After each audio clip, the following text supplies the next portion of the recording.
ये ना गधेपने की बातें ये कांग्रेस के लोग क्यों करते हैं? इन्हें अभी भी ये समझ नहीं आया क्या कि एड़ी से चोटी तक का जोर लगा लिया इन्होंने। उसके बाद भी 10 साल की एंटी इनकम्बेंसी के बाद भी मोदी जी की जो पार्टी है वो 240 सीट लेके आई है, और ये गधे लोग 99 लेके आए हैं गिर पड़ के रो पड़ के। और अगली बार मैं फिर बता रहा हूँ ये अब 30-40 पे आएंगे, सीधी सी बात है। जी बिल्कुल सही है, क्योंकि ये इंदिरा गांधी ने उसका जो भी कार्यकाल था उसमें सिर्फ और सिर्फ तानाशाही की है।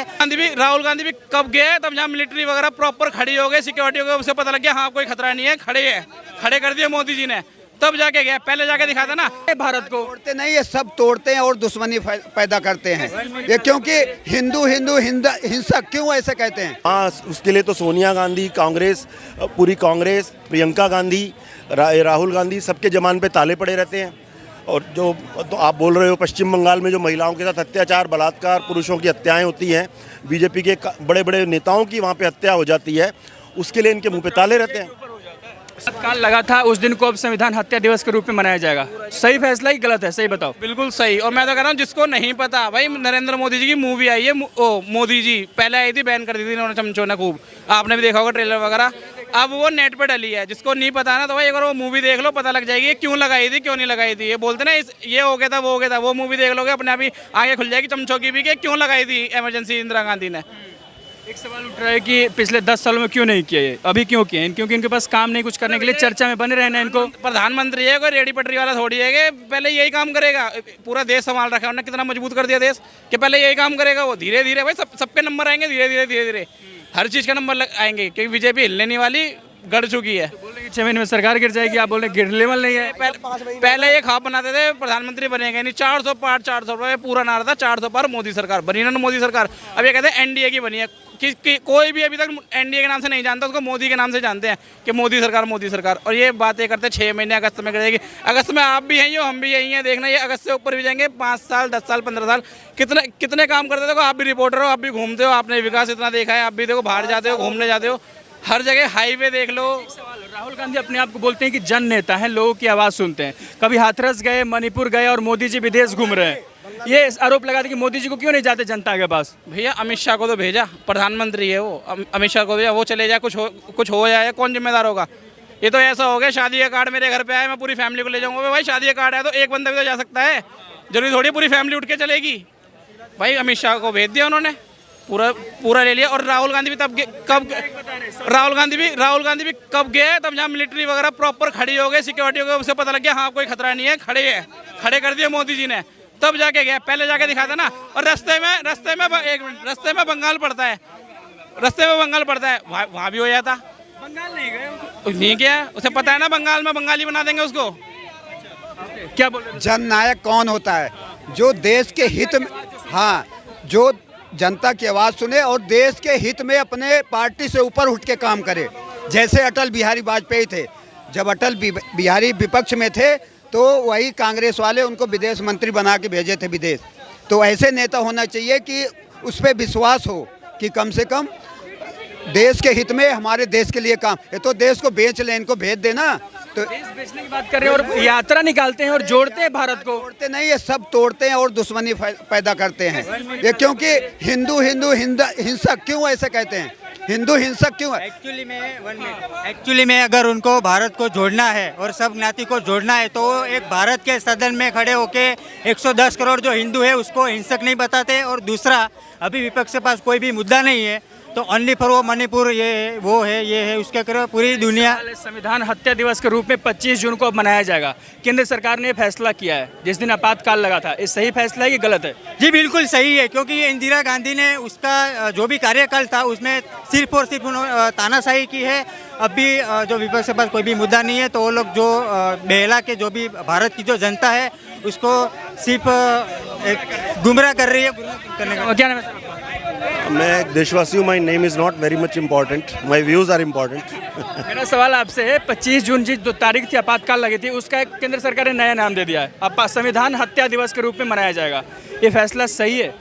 देखिए, फैसला सही तो है ही है। ये इस पर मैं बहुत कुछ कह सकता हूँ, परंतु मैं सिर्फ इतना कहूँगा कि ये मतलब मोदी जी जैसे जो इतने इंटेलिजेंट हमारे प्राइम मिनिस्टर हैं, देशभक्त प्राइम मिनिस्टर हैं, ये उन्हीं की सोच हो सकती है जो उन्होंने इतना अच्छा ये निर्णय लिया है कि भाई जो बाकी तो बहुत कुछ इस पर कहने को है, बट मैं इतना ही कहूँगा कि बहुत बहुत अच्छी बात की है इन्होंने। रमेश ने बोल रहे हैं कि पिछले 10 साल में क्यों नहीं किए, इनके पास कुछ काम नहीं है जनता के लिए करने के लिए, बस चर्चा में बने रहने के लिए इस तरीके का फैसला लेते रहते हैं। ये ना गधेपने की बातें ये कांग्रेस के लोग क्यों करते हैं, इन्हें अभी भी ये समझ नहीं आया क्या कि एडी से चोटी तक का जोर लगा लिया इन्होंने।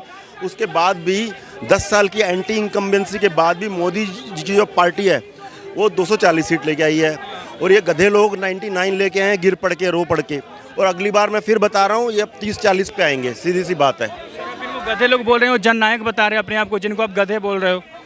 जनता की आवाज़ देखिए, सुन रहे हैं और मोदी जी पर आरोप लगाते हैं कि मोदी जी रसिया घूम रहे हैं और ऑस्ट्रिया घूम रहे हैं, उनको मणिपुर और हाथरस जाना चाहिए था। आज मैं आपको एक बात बोलता हूँ फिर। बोल दीजिए सर। हाँ, ये मैंने एक पुराने अखबार में पढ़ा था, ठीक है। उस टाइम वो अखबार उस टाइम का था जिस समय राजीव गांधी प्रधानमंत्री था। तो उस टाइम राजीव गांधी कोई विदेश के दौरे पे गया था, तो वहाँ ये कुछ कोई बड़ा ऐसा समझौता करके आए थे जिससे देश को बहुत नुकसान हुआ था। तब उस समय विदेश मंत्रालय के एक बड़े सीनियर अधिकारी ने उस अखबार के रिपोर्टर के आगे अपना नाम ना छापने की शर्त पर रोते हुए कहा था कि मैं इतना दुखी हूँ। उसने बोला कि ये जो गांधी नेहरू परिवार है, इनसे ना तो देश संभलता, इन्हें बस देश को लूटना आता है, देशवासियों को धोखा देना आता है, और जब भी इनका कोई भी परिवार का नुमाइंदा विदेश जाता है तो इनकी बस चाहिए सारे देश को बेचाएं, वहाँ पे सारे देश के हितों की तिलांजलि दे के आ जाएं, सारे देश के हितों से समझौता करके आ जाएं।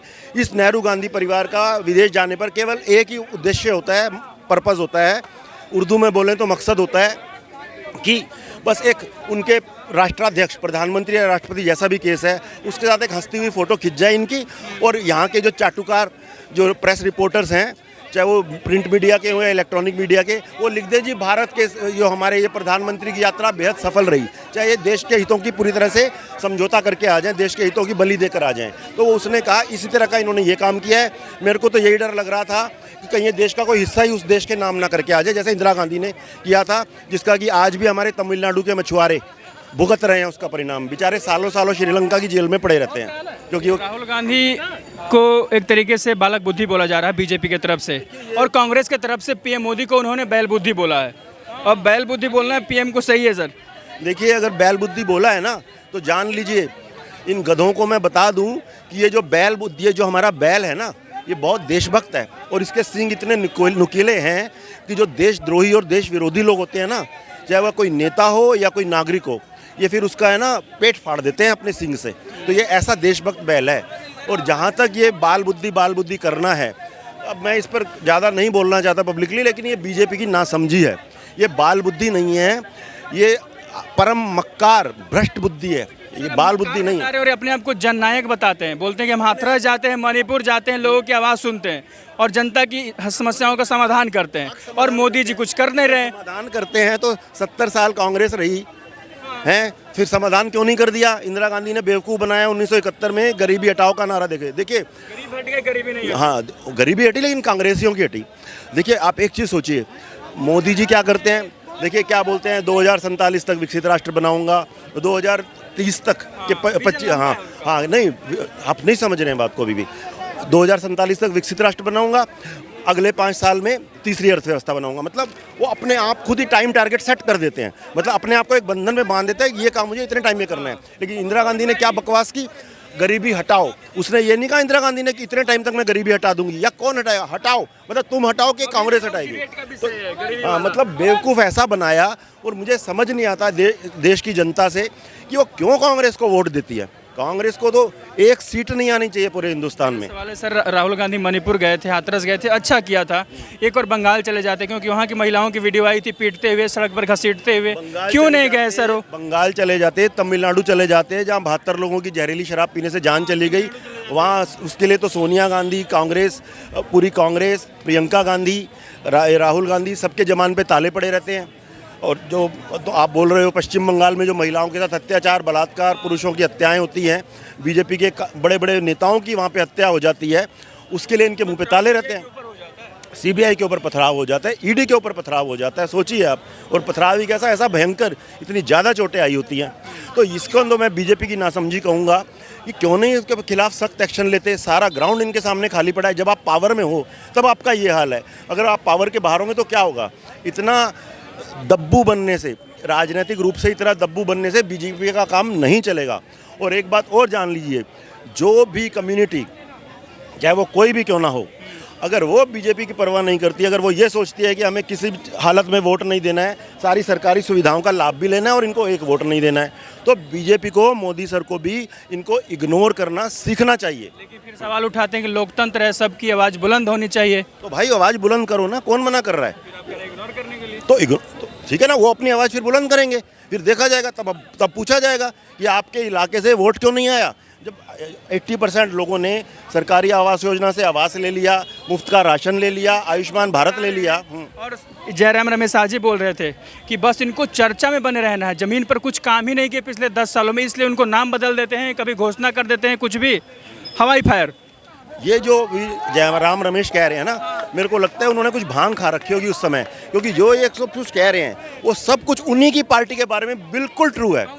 100% कांग्रेस एक नकारा और निकम्मी पार्टी है। उसका केवल एक ही कार्य है कि जो हमारी भोली भाली जनता है उसको धर्म और जाति के नाम पर बांटो और वोटों की फसल काटो, और इसके वो किसी की भी सगी नहीं है।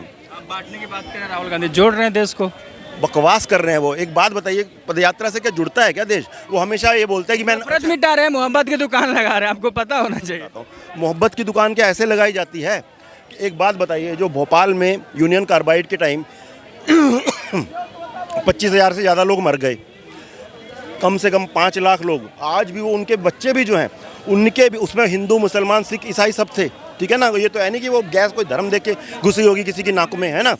उसके बाद भी उस जेम्स एंडरसन, उस हत्यारे को अर्जुन सिंह अपनी कार में बिठा के एयरपोर्ट छोड़ के आया भोपाल के। भोपाल से वो फ़ौरन दिल्ली गया और दिल्ली से अमेरिका, जबकि यहाँ केस चल रहा था उसके ऊपर। उन्होंने कहा कानून की ऐसी की तैसी, मतलब 25,000 लोगों के हत्यारे को वो छोड़ के आ गया।